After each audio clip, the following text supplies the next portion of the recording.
What is up, Notre Dame fans? Mike Singer from Blue and Gold with our football analyst Tim Hyde to discuss some Notre Dame football recruiting topics. Before we dive into the video, make sure you hit the thumbs up on this video and subscribe to our YouTube channel if you have not yet. And that $1 for 1 year deal is still going on. I don't know why, but it's still going on at blueandgold.com. So make sure you check that out. So, first item of news. Tim, I feel like there's a lot of these 2023 recruitments that have just been boom, boom, boom, coming together so fast, whether it's good or bad for Notre Dame. You had Dylan Edwards flip from Kansas State to UNI. Then you had Notre Dame go after someone like Austin Novosad. That one didn't quite work out, but these recruitments, when the players are entering their senior year, there's not a ton of time left for them. Still several months, but a lot of these players want to knock out their decisions before their senior year. But nonetheless, Notre Dame offers Taeshaun Lyons from Northern California, Tennyson High School in Hayward. You see the rankings, the On3 consensus has him as a 3-star. On3's own rankings much higher on him. So Notre Dame offered him, what was that, on Monday or Tuesday, Tim? Yep. So let's just start with what you think about him as a player. Let's pop on his junior tape. And I did want to mention, look at these stats: 31 catches, 23 total touchdowns. That's not a bad hit rate there. So what do you see on him? On film? 30 yards a catch. So it's like you'll take that anytime, huh? You know what? He's there's a lot of film, a lot of workout film that's on Twitter and online as well. You could watch him. Good looking little route runner. He's one of those, obviously consensus 3-stars sometimes that are just, once again, late bloomers. And Notre Dame seems to be finding a lot of these guys across the country here for the 23 class. And he's not bad. His film's really good. He's got some explosiveness to him. And, and it's funny. One of the things, you start looking at rankings and, it's crazy. Some Notre Dame fans may like this or may not, but his ranking is nearly identical to Kevin Stefferson, who was obviously tore it up for a few years with Notre Dame until he left. But I found that interesting when you do a little comparable ranking wise. But I know On3 has him in the 20s as a ranking, which is right up there with all the other guys in the 23 class that's comparable. So he's a good football player, obviously out of Northern California. He's got some really good explosiveness right here. He's a quick little football player the more you watch his film, and especially his training film. I highly encourage a lot of people to go online and look at some of his spring 7-on-7 stuff. It's the Duke of catch. He's a playmaker. Tim, I'm kind of putting you on the spot here. I don't actually know if you would know this, but you're a former high school football coach in Southern California. This is obviously up in Sacramento, Bay Area-ish.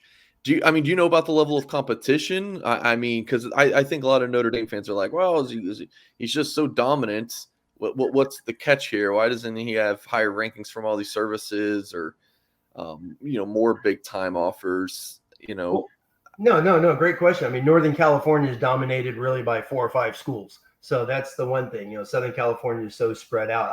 I've not seen his league, so I haven't checked out his league yet to go and see, where he's actually playing in. Just watched his film. But yeah, Northern California is Rico Flores, Folsom, Concord de La Salle, Grant High School in Sacramento.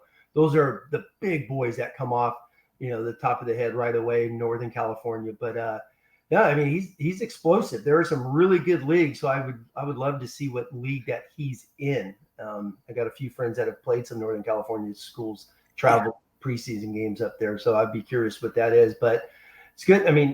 Him as an individual, the kid could play, and I think sometimes Southern California is dominant when it comes to high school rankings and high school football, and sometimes these Northern California guys don't get the exposure.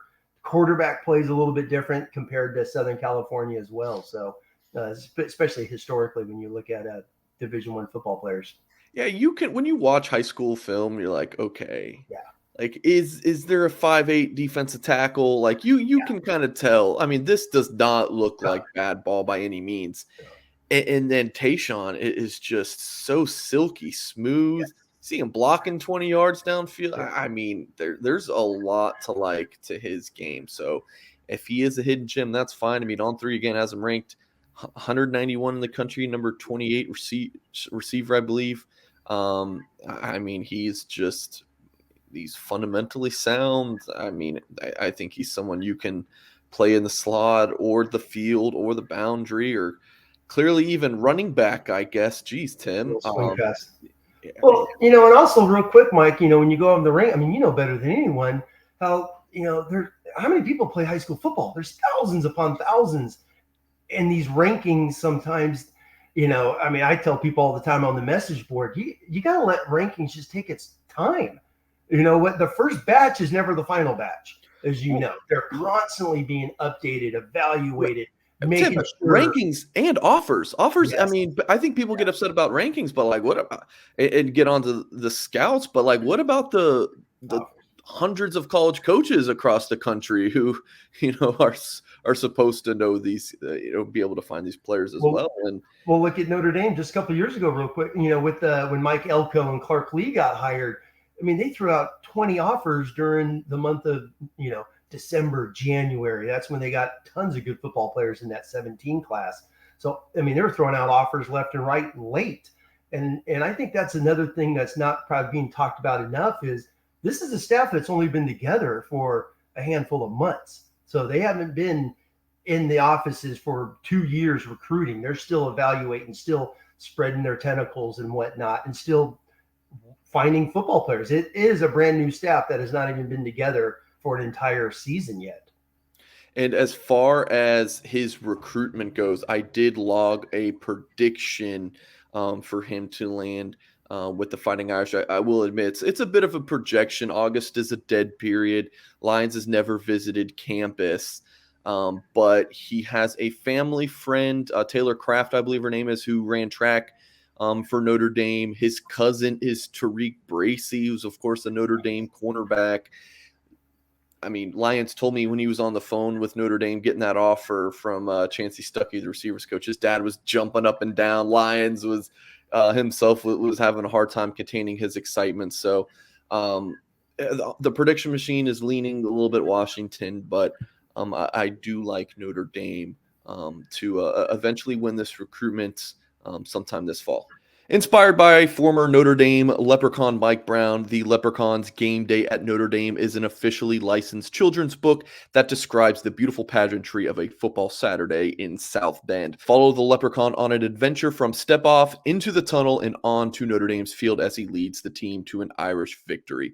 Filled with delightful illustrations that bring the magic of Notre Dame's campus to life for young readers, this charming read-aloud picture book is a celebration of true Fighting Irish spirit and the perfect gift for Notre Dame alumni, family, and fans of all things Irish. To order, visit lepgameday.com. Again, lepgameday.com and enter BG22 to get a personally signed copy of the Leprechaun's Game Day at Notre Dame today. All right, folks, moving along. Notre Dame picked up a commitment from Malvern Prep offensive tackle or guard. I'm intrigued to see what Tim thinks about his long-term projection. From the state of Pennsylvania, the Irish beat out Penn State, which is never an easy thing to do with, the Nittany Lions always doing well in their home state.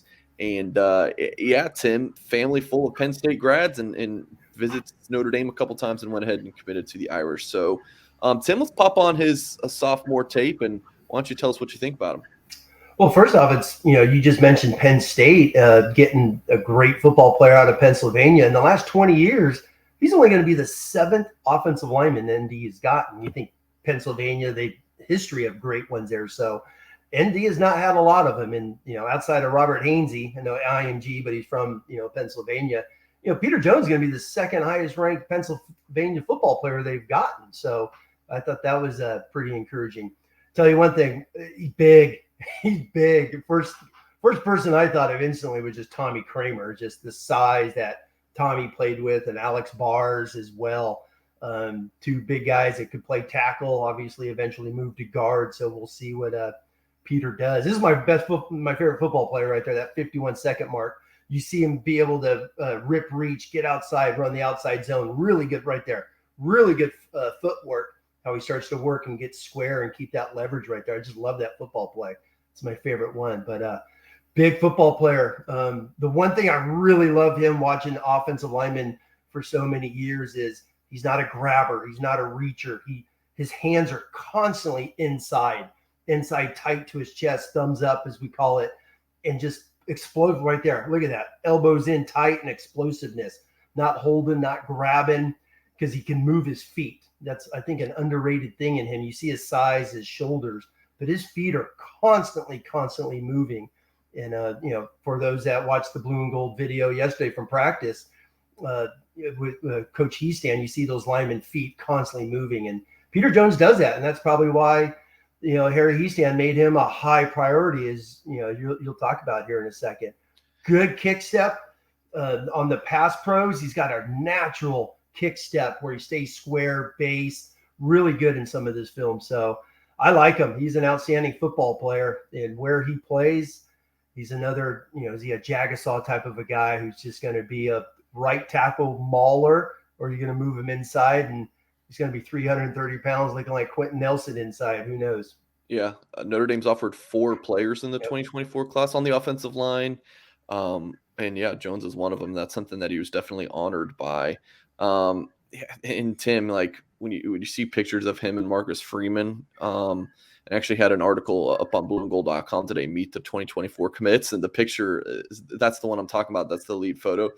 I mean, Jones looks older than Marcus Freeman, and Freeman's double his age. It's crazy, to be honest. Guard or tackle. I mean, he's 6'5", 6'6", 280.